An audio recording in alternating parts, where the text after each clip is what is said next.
They don't want what we know out there.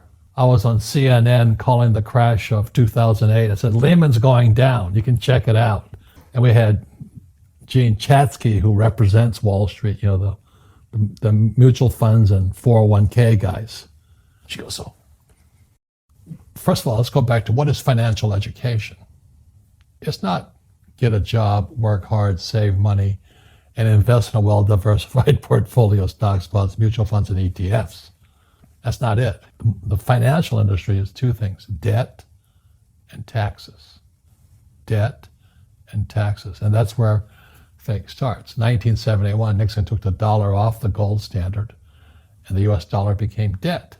And we still tell kids to go to school, get a job, work hard, save money, and get out of debt. Now, who tells them to do that? That's the most ridiculous thing there is. Why would you save it and why would you work for it if they can print it as faster than you can work for it? And number two is they keep dropping the interest rates on it. And I went to fly for the US Marine Corps in Vietnam. And the military education is different than academic education. We're taught to make mistakes. So every day I'd fly and we had to kill the engine on an aircraft and crash.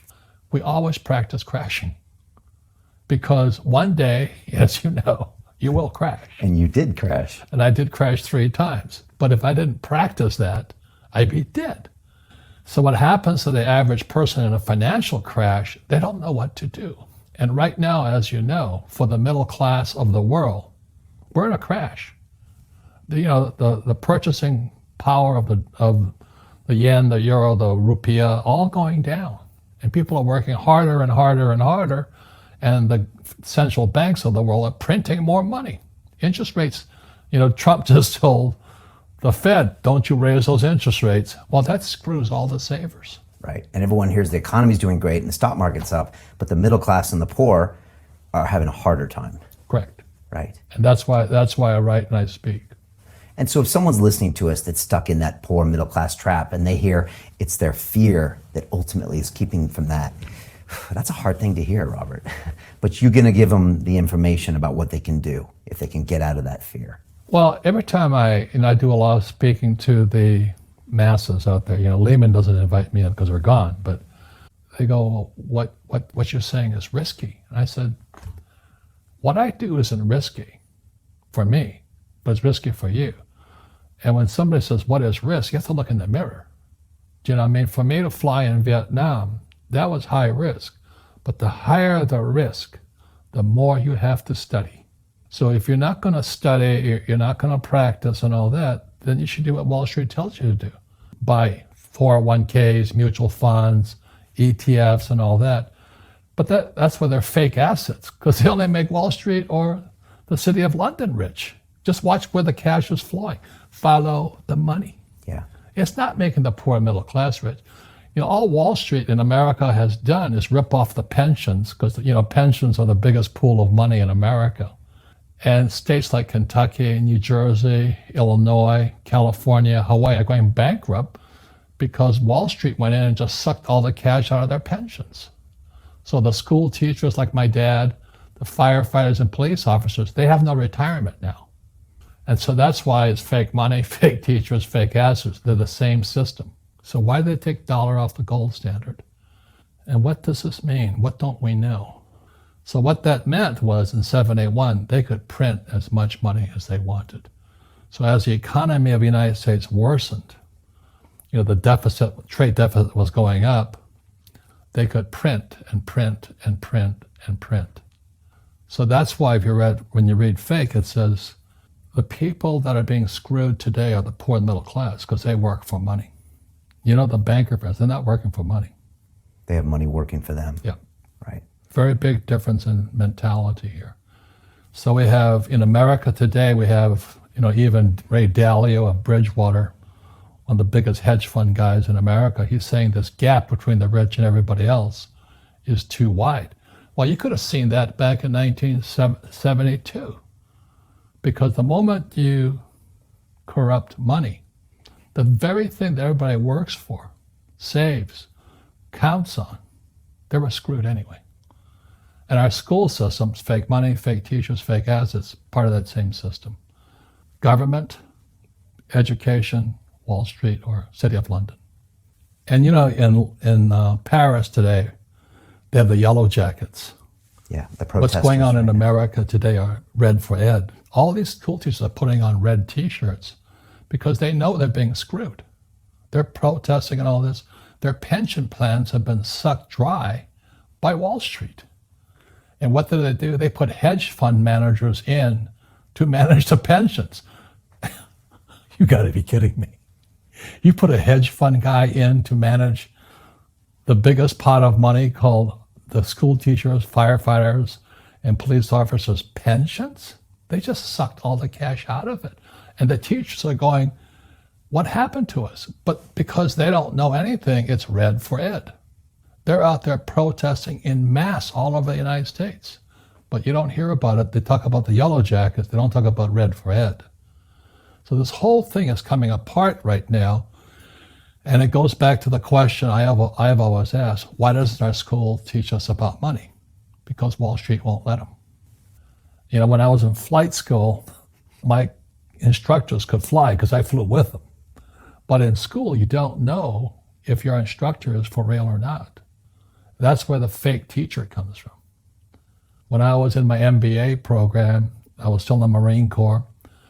Back then, this is 73 now, and the students were spitting on me, yelling at me at the University of Hawaii, you know. Wow. I'm there, I was stupid enough to go in my Marine Corps outfit, my flight suit. And they're yelling at me, baby killer and all this. I'm sitting in this classroom, and my MBA accounting teacher doesn't know accounting. You know, I'm going nuts. I'm not an accountant, but I knew he wasn't an accountant also, so I took him on. I said, are you an accountant? He goes, I have a master's in accountancy. I said, that's not the question. Are you an accountant? I have a master's in accountancy. I said, and I stood up and I said, you know, Marines are not the brightest guys. I said, are you an accountant? Same answer. I said, you're a fake. You don't know what you're talking about. And to this day, when I listen to what people are teaching kids about accountancy, it's bad accountancy. It's confusing. You know, assets put money in your pocket, liabilities take money from your pocket. They count anything of value as an asset. They count your car as an asset, your house as an asset. When it's really taking money from your pocket. Your retirement plan, guess what? It's a liability. It's taking money from your pocket every month. And whose pocket does it go to? Not Street. And that's why these funds, you know, they sit there, they go, assets under management. That's what they're paid on. You're not making any money, but they're making fortunes on the fees and assets under management. And most of these hedge fund guys and all that, you're not making any money, but they're sucking the fees out every day. And most poor people confuse assets for liabilities. They think their home is an asset, it's actually a liability. Right. And again, that's why I was yelling at the accounting teacher. I said, an asset is a noun, like a house. Cash flow is a verb. So to understand if it's an asset or liability, it takes a noun plus verb. So if the cash is flowing out of your pocket, it's a liability. If the cash is flowing into your pocket, it's an asset. So I own 7,000 rental properties. Those are assets. Every month, the cash flows in. Whereas many people have the big house on the hill and the cash is flowing out and they're going broke. The other thing the poor don't understand is the number one expense for most people is taxes. Well, the reason the rich don't work for money is number one expense is tax. See, there's three kinds of income: earned, portfolio, passive. So earned income is if I get a job, that's earned income. If I'm a doctor or a programmer, that's earned income because I'm working for it. If I buy, let's say, Apple for $10 and I sell it for $20, that's portfolio income, capital gains. Yeah. But passive income, which is cash flow, is never taxed. And so these guys are screaming right now in America, tax the rich. I said, good luck. Because most of the guys complaining, they don't know there's three kinds of income. And the rich don't have jobs anyway. They have assets. And so the average schmo out there, poor guy, you know, sent the kid to school. They don't learn this. So that's why in Fake, as you were talking about it, there's that newspaper article about Jared Kushner.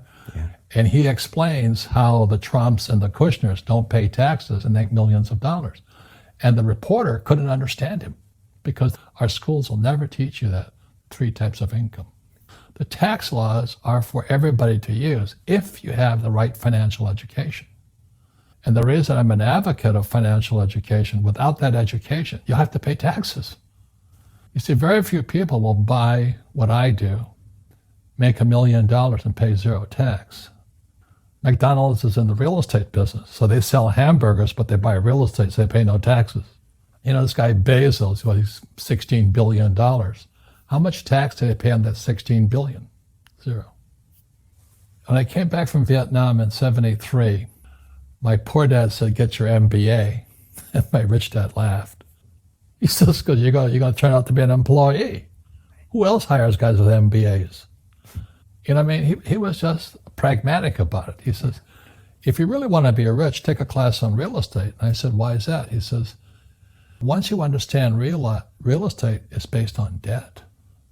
And he says, "You will learn how to use debt as money," because that's what happened in '71. The US dollar became debt. Right. So once you learn how to use debt as money, you can never say, "I can't afford it." After the crash of 2008, the banks gave me $300 million tax-free to buy real estate that the idiots had lost. I hate this, and they were idiots because the prices were so high. Why would you buy it at the top of a market? Don't you know that's going to crash? They, "Oh, no. This is, that was the subprime, was the derivatives market, the MBSs and all that stuff, had driven the price of real estate so high, and the rest of us were just waiting.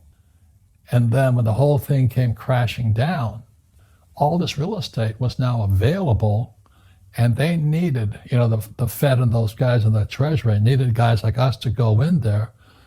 So Wall Street gave us hundreds of millions of dollars to mop up all that real estate these guys had lost. Now, it's fair because everybody could do it. When they ask the average guy, "Why don't you use debt?" they can't even get a loan because their scores are so bad. So that's what's going on in the world today. It's fake money, fake teachers, fake asses.